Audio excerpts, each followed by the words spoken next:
రాధాకృష్ణులు విడిపోయిన తరువాత కనీసం ఒక్కసారైనా శ్రీకృష్ణుని చూడాలన్న కోరికతో రాధాదేవి పని మనుషుల వేషం ధరించి ద్వారక చేరుకుంది. ఎన్నాళ్ళైనా తనకి శ్రీకృష్ణుని చూసే అవకాశం దొరకకపోవడంతో రాధాదేవి ద్వారకను విడిచిపెట్టాలని నిర్ణయించుకొని అర్ధరాత్రి సమయంలో అక్కడి నుండి బయలుదేరింది. అలా ఒంటరిగా వెళుతున్న రాధాదేవికి ఎవరో తనని వెంబడిస్తున్నట్లుగా అనిపించి ఒక్కసారిగా వెనక్కి తిరిగింది. చూడగానే ఎదురుగా శ్రీకృష్ణుడు కనిపించాడు.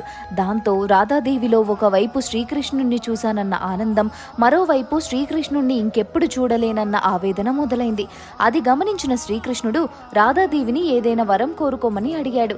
శ్రీకృష్ణుడితో శాశ్వతంగా ఉండాలని కోరుకోవడానికి బదులు రాధాదేవి చివరిసారిగా తన కోసం వేణుగానాన్ని వినిపించమని కోరుకుంది. ఒక ప్రత్యేక బాణిలో అంతకు ముందు ఎన్నడూ లేనంత మాధుర్యంతో శ్రీకృష్ణుడు వేణుగానాన్ని ఆలపించాడు. ఆ వేణుగానాన్ని వింటూ రాధాదేవి తన దేహాన్ని విడిచిపెట్టి శ్రీకృష్ణుడిలో ఐక్యమైపోయింది.